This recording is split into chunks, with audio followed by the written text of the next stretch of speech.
Bom dia, boa tarde ou boa noite. Este vídeo vai para o Daniel Barbosa, especialmente, e para todos aqueles que têm dúvidas com relação à equação de segundo grau. Você sabe que a gente brinca por aí que muitas das coisas que você aprende no banco escolar, você nunca usa. Tem uma piada que as pessoas dizem, mais um dia que passou e eu não usei Bhaskara para nada. Uma pergunta, quem é o tal do Bhaskara? O que ele fez afinal? Então, antes de entrarmos na questão do Bhaskara, vamos lá. Primeiro, a expressão é equação do segundo grau, certo? Equação do segundo grau. Primeiro vamos traduzir palavra por palavra. Equação, uma coisa igual a outra. Lá do latim, ecus, igual. Equação quer dizer igual. Segundo grau. O que quer dizer isso? Então vamos lá. Primeiro vamos definir a equação de segundo grau. Ela é assim, ó, y igual a ax quadrado mais bx mais c. O fato do x estar ao quadrado, aqui, ó, é que diz que ela é do segundo grau. Então, de uma maneira muito genérica, x elevado a n, este n aqui diz qual é o grau da sua equação, ou da sua função. Então, x a primeira, ou seja, só o x, como é o caso aqui, ó, desse termo, primeiro grau. Se ele não aparecer, porque não existe x na equação, claro. Se aparecer x a quinta, quinto grau, x a sétima, sétimo grau, nesse caso, x ao quadrado, segundo grau, certo? Muito bem. Nós sabemos que a ideia de uma função ou de uma equação, neste caso é uma função, porque aqui, ó, y é uma função de x, então genericamente falando nós temos y é f de x, função, de novo, função, tá aqui, ó, função. Quando este cara varia, este carinha varia junto. Pode ver, ó, o y é calculado em função do x. O primeiro x está ao quadrado e o segundo x está à primeira, certo? Muito bem. Quando nós temos isso, uma função, o número de raízes, lembrando que raiz é o valor ou os valores de x que tornam a função igual a zero. Então, quando se encontra uma raiz de alguma coisa, é aquele valor de x que você vai colocar lá, que colocando esse valor, o y fica zero. Ou seja, anula o y. Entendeu? Então, cuide. Não é o x que é zero. É o valor de x que você vai colocar lá que torna a função igual a zero.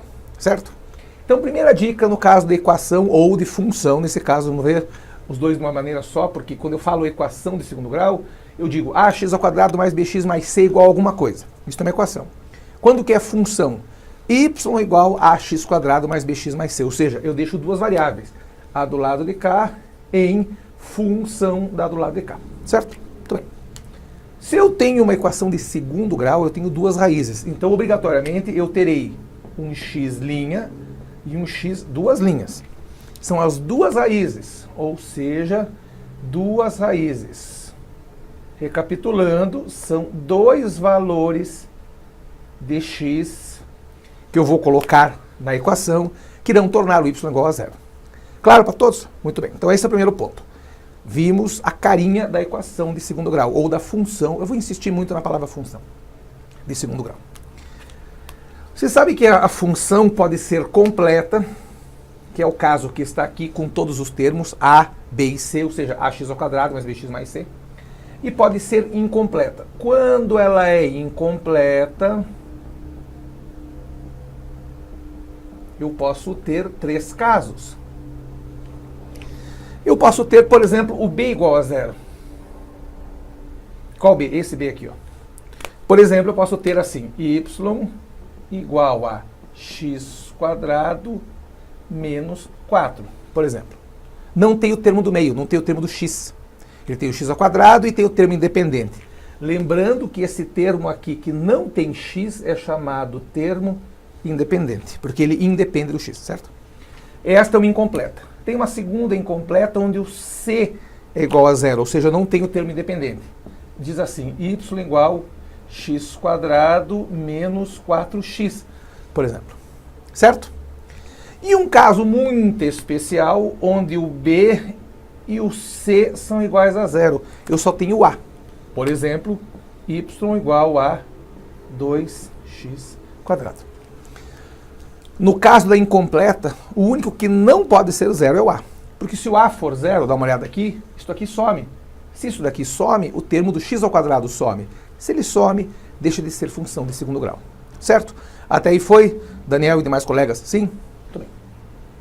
Esta é a teoria muito simples que baseia o que nós vamos ver hoje. Até aí foi? Muito bem. Eu vou insistir na ideia das duas raízes. Guarde isso.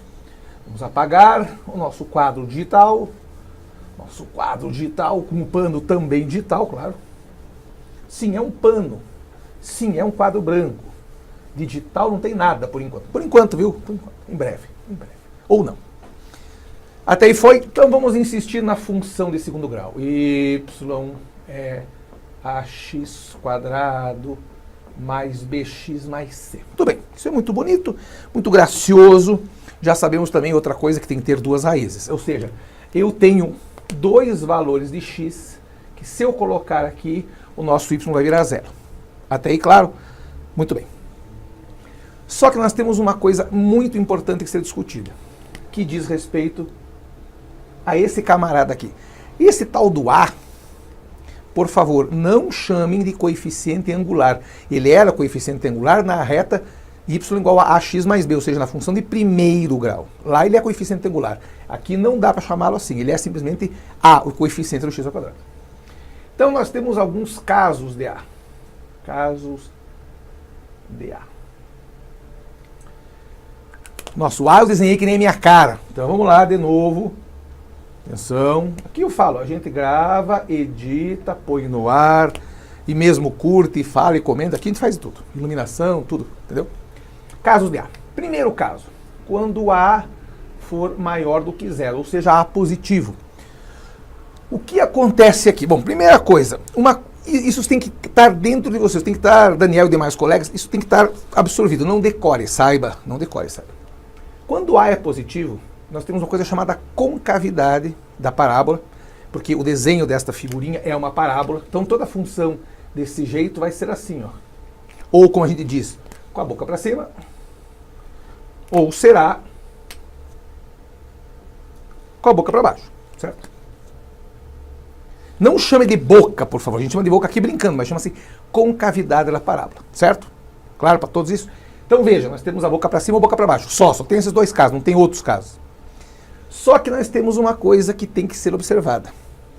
Quando A é positivo, obrigatoriamente a boca está para cima, então ela está assim, ó, virada para cima, assim, ó, quando A é positivo. Só que nós temos 3 subcasos. E agora é uma hora de você tentar entender o que o tal do Bhaskara andou fazendo. Porque ele usou isso para facilitar a vida dele, claro, e a nossa aqui no século XXI. Então, pausa aí nos casos de A, pense numa coisa. Alguém disse, nós vamos criar um tal de delta chamado de discriminante. Cuidado, hein? Discriminante. A letra delta, em grego, é o nosso D. D de dado. Então, para eles não existe a letra D, como a gente escreve, eles gafam lá na Grécia, a letra D assim como se fosse um triangulinho. Essa é a letra D de dado. Ele é chamado, depende. Pode ser chamado de diferença, pode ser chamado de variação. Aqui ele é chamado de discriminante. Entendeu? O delta, para nós, o discriminante, é calculado como sendo b² menos 4 vezes A vezes C. Quem é o B? É esse cara aqui. Quem é o A? Esse cara aqui. Quem é o C? É esse cara aqui.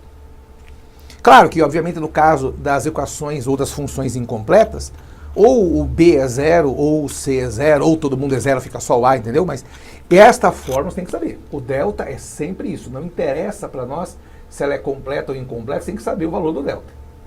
Como se diz por aí, B2 menos 4AC. Muita gente fala isso. B2 menos 4AC. Então, B2 ou B² menos 4 vezes A vezes C. Então, já sabemos o que é o delta? Muito bem. Então, primeiro caso, o caso de A, quando o A é maior que zero. Nós temos 3 subcasos. 3 subcasos. Primeiro, quando o delta é maior do que zero. Que delta? Esse delta aqui, cabeça de baga. Esse delta. Quando esse delta é maior do que zero, eu posso jurar, primeiro, já que o A está com a concavidade para cima, vai ficar assim. E ele tem duas raízes que serão distintas. Eu terei x' e x, duas linhas, duas raízes. Claro para todos? Muito bem. Se o nosso amigo delta é o zero, ou seja, ele é zero, eu continuo tendo duas raízes, porque eu continuo tendo x ao quadrado. Só que tem uma coisa biruta que as pessoas não conseguem entender. As raízes são iguais. Por exemplo, 2 e 2 são duas raízes, só que elas são iguais. Não vai dizer que tem uma raiz só, porque a banca vai dar isso como errado. Se é uma equação de segundo grau, tem que ter duas raízes. Por mais que elas sejam iguais, são duas raízes, certo? E finalmente, quando o delta for menor do que zero, que muita gente tem medo disso, acontece uma coisa engraçada. A concavidade continua para cima, só que ela não encosta no eixo x. Não encosta. O que acontece? Pode-se dizer que ele não tem raiz real. Tem raiz, mas não são reais. Eu não sei se o Daniel e demais colegas conhecem isso, provavelmente sim, ou provavelmente não, depende. Existe uma coisa chamada números complexos. Se perguntarem para você quanto é raiz de 16, 4. Mas se perguntarem quanto é raiz de menos 16, não vai dizer que é menos 4 que eu faço voar pela janela. Raiz de menos 16 não existe no grupo dos reais, mas existe lá nos números complexos. Raiz de menos 16 é mais ou menos 4i. Entendeu? É um troço muito biruta. Se for o caso, a gente faz um vídeo disso também, certo? Mas por enquanto, a banca raras vezes pede a raiz em si. Mas ele pede, por exemplo, esse caso. O que acontece quando o delta é negativo? Então nós temos um caso muito estranho, que nós não temos raízes reais, ou seja, a parábola não encosta no eixo x. E daí nós temos um outro caso onde o a é menor do que zero. Obviamente, se o a é menor do que zero, a concavidade estará para baixo. E daí os mesmos subcasos. Quando o delta é maior do que zero, eu tenho duas raízes distintas, certo? Quando o delta é igual a zero, eu tenho duas raízes iguais. Por exemplo, 3 e 3. E quando a situação é extrema, ou seja, A menor do que zero e o delta também menor do que zero, eu não tenho raízes reais. Mas a concavidade continua para baixo. Então entendeu a ideia aqui, ó? Por que eu digo isso? Enem e os vestibulares, às vezes dão a função para você, por exemplo, uma função dessas, e pergunta, filhinho, qual desses gráficos representa essa função? Primeira coisa, veja o valor de A, se ele é positivo ou negativo. Se for positivo, cai aqui. Se for negativo, cai aqui. E veja o valor do delta. Se ele for negativo, com certeza não vai encostar no eixo x. Se ele for igual a zero, vai ter um ponto só onde ele encontra. E se ele for diferente de zero, ou seja, maior do que zero, positivo, vai cair aqui. Então, essas são as questões típicas da banca com relação a equações de segundo grau, ou, nesse caso, funções de segundo grau, certo? Muito bem. Já vimos quase toda a teoria. Agora vem a parte boa, que é o tal do seu amigo Bhaskara. O que o Bhaskara disse, afinal? Vou contar um segredo para vocês. O povo aí que estudou história da matemática diz que o Bhaskara não inventou nada disso. Ele escutou alguém falar, achou bonito e só difundiu. Na verdade, a fórmula não é dele. Ele difundiu. Então ele só contou por aí e ficou como sendo dele. Não sei se isso é verdade. De repente, pode ser que não. Mas enfim. Então, Daniel Barbosa e demais colegas, dá uma olhada aqui. O que o Bhaskara difundiu? Ele falou, filhinho, esse x que você tanto procura, que você tanto quer, ele é dado pela fórmula menos b mais ou menos raiz de delta sobre 2a. Lembrando que o nosso amigo delta é aquele seu colega lá, B2 menos 4A aqui. Certo? A pergunta é por que mais ou menos? Simples. Porque o primeiro, ou seja, o x' será menos b mais raiz de delta por 2a. E o segundo será menos b menos a raiz de delta por 2a. Certo? Claro para todos? Então, o que o Bhaskara falou? Isso, ele falou isso. E só isso, na verdade. É uma fórmula, não precisa decorar, aprenda, é só lembrar. Menos b mais ou menos raiz de delta por 2a.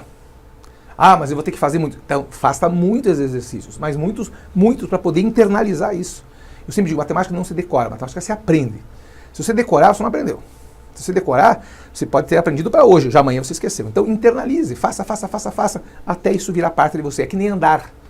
Você não precisa ficar lendo o livro, como é que eu ando? Essa perna. Cara, não, você faz isso tantas vezes todos os dias que isso fica seu. Mesma ideia aqui. Exercício matemático tem que ser feito de tonelada. Entendeu o que o Bhaskara falou? Muito bem, só que isso às vezes não dá tempo. Então agora vem uma dica. Então, para Daniel e demais colegas, se a banca disser assim, y igual x quadrado menos 5x mais 6 igual a zero. Então eu vou tirar aquele y, senão eu vou achar que o y sempre vale zero. Então a banca diz isso. E pergunta, filhinho, quem são as raízes? Bom, primeira coisa, vamos tentar analisar. Não tem A. Então é zero. Não, cabeça de bagre. Não tem porque não aparece, mas com certeza tem um 1 aqui na frente, concorda? Então você já pode tirar daí que o A é positivo. Se o A é positivo, com certeza a concavidade está para cima. Então, como se diz por aí, a boca está para cima, certo? Quem é o nosso delta? A gente sabe que o delta é, pela 10ª vez, b ao quadrado menos 4ac. b ao quadrado, não se esqueça que o b, isso aqui inteiro, é menos 5, viu, cabeça de mamão? Menos 5. Menos 5 ao quadrado, menos 4 vezes a, que é 1, vezes 6, que é 6 mesmo. Menos 5 ao quadrado, 25. 4 vezes 1, 4 vezes 6, 24. O delta é 1, portanto positivo. Se o delta é 1, é positivo, o A também é positivo, você pode jurar que essa nossa parabólica será assim, ó. E terá duas raízes distintas. Lembra? São duas raízes diferentes. O nosso problema é calcular quem são. Então agora eu vou dar uma dica. Então, a partir de agora, respire profundamente, deixa o Bhaskara um pouco de lado, esqueça esse cara aqui. A gente vai usar o método chamado que eu falei, claro, não fui eu que inventei o método, eu chamo de método do São Paulo. Por que São Paulo? Olha que fácil. São Paulo. Só que você põe um sinal de menos na frente. O que eu quero dizer com isso? Você vai ter que achar dois números, x1 e x2, ou x' e x2', cuja soma, por isso que é S, ó, cuja soma desse cara aqui com o sinal trocado, ó, entendeu? Por isso que é menos S. Se lá na equação ou na função, como queira, aparece menos 5, a soma tem que dar 5, entendeu? Sempre troca o sinal. E o produto tem que dar esse valor mesmo, ou seja, o 6. Então a pergunta é, quais são os dois únicos números na Terra cuja soma dá 5 e cujo produto dá 6? Ok? Bem alto aí, Daniel. Eu tenho dois números para somar. A soma tem que dar 5. E o produto desses mesmos números tem que dar 6. Quem que pode ser? Quem? É claro, 2 e 3. Ou seja, acabei de achar o x' e o x2'. Tanto faz quem é o linha, quem é o duas linhas, tanto faz. Os números são 2 e 3. Vamos ver se funciona. 2 mais 3, 5. 2 vezes 3, 6. Certo? Cuide, eu vou insistir nisso. Cuide com isso daqui, ó. Se aqui é menos 5, a soma tem que dar com o sinal trocado. Então tem que dar menos 5, ou seja, mais 5. Claro para todos? Então esta é a mania que as pessoas têm de tentar fazer por Bhaskara e fica lá se enrolando com a fórmula. Cara, use o método do São Paulo. Eu vou insistir. Este cara é o sinal trocado. Se aqui está menos 5, a soma tem que dar mais 5. Aqui é o sinal direto mesmo. Entendeu? Então vamos ver se a gente aprendeu. Quem são os valores? Guarde bem. A pergunta da banca é: ache as raízes, blá blá blá blá blá blá blá blá blá.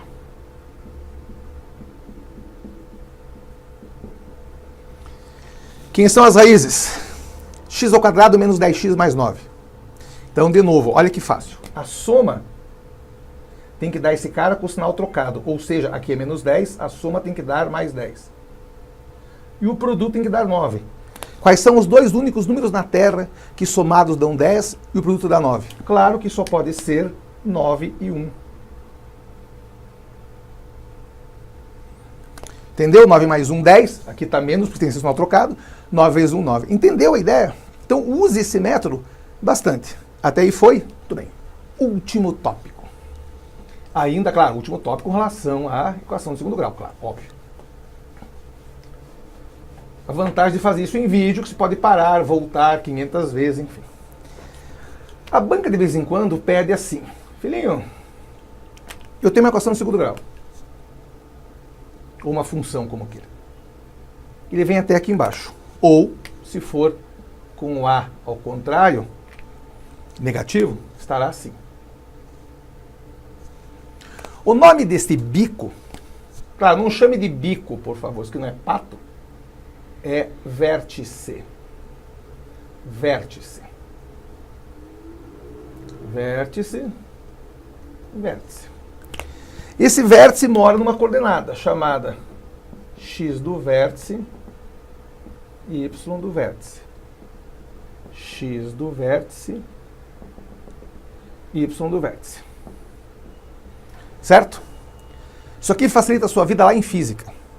Considere o lançamento de um projétil a partir do chão que atinge uma altura máxima e cai de novo lá na frente. A pergunta: qual a distância atingida? E às vezes o enunciado te dá a função. Então, se você sabe a equação que determina o vértice, você sabe qual é a distância que é atingida e sabe também a altura máxima, certo? Vamos lá. X do vértice menos B por... Opa! Atenção, Brasil, atenção. Menos B por 2A. Y do vértice menos delta por 4A. Entendeu a teoria, filhinho? Então, pense no seguinte. Um dia eu escutei a pergunta: quando eu uso X, quando eu uso Y? Então, olha que fácil. Vou usar o caso lá do lançamento do projétil. Claro que no lançamento do projétil, só de olhar, só pode ser com A negativo, né? Porque não tem como ser a parábola para cima. Não posso lançar um projétil lá do chão, lá do universo, do espaço, ele bate no chão e quica. Não, né? Eu lanço aqui do chão, ele atinge a altura máxima e cai de novo. Então, a pergunta é: quando eu uso um, quando eu uso o outro? Se a banca pedir a altura máxima, a altura está nesse eixo. Então, eu vou usar o Y do vértice.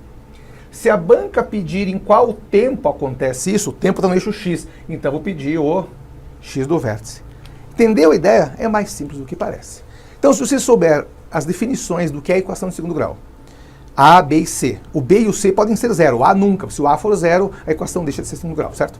Se você souber isso, souber as definições da própria fórmula de Bhaskara, souber o que é o delta, souber quando que o A, como é que o A se comporta, A positivo, A negativo. Os deltas, ou seja, B ao quadrado menos 4AC. Se for maior que zero, duas raízes distintas. Se for igual a zero, duas raízes iguais. Se for menor do que zero, não tem raiz real. Tem raiz, mas não é real. Se a banca disser que não tem raiz, é mentira. Não tem raiz real, não tem raiz nos números reais. Tem raiz sim, mas ela é imaginária, ou seja, número complexo, certo? E se você souber o método do São Paulo, você mata todas as questões que a banca puder fazer, certo? Só que agora, para finalizar, isto aqui é muito bacana. Que a banca às vezes chama de forma alternativa da equação de segundo grau. Forma alternativa. Vou pegar aquela clássica, x ao quadrado menos 5x mais 6 igual a zero. Nós vimos agora há pouco que as raízes são 2 e 3, certo? Nós vimos de cabeça, sim, aqui ó. A soma tem que dar 5 e o produto 6. A soma e o produto, certo? Como é que a banca representa a mesma equação? Pode ser assim ou pode ser assim. X menos 2 que multiplica x menos 3. É exatamente a mesma fórmula. Ou seja, aqui está a raiz, aqui está outra raiz. Então, genericamente, não esqueça disso. Uma forma equivalente àquela é fazer x menos x' que multiplica x menos x duas linhas. Por favor, aqui é sempre menos. Então, se a raiz for negativa, fica menos, menos, fica mais. Então, cuide que a banca já derrubou gente com isso, certo? Forma alternativa de representar a fórmula. X menos a primeira raiz, que multiplica x menos a segunda raiz, certo? Dá uma descansada, vídeo longo, mas compensação, equação de segundo grau está toda aí. Equação ou função, como queira, certo? Qualquer coisa, dá um grito, pergunta e manda e-mail que eu estou aqui. Respire, porque agora eu vou, mas claro, eu volto. Grande abraço!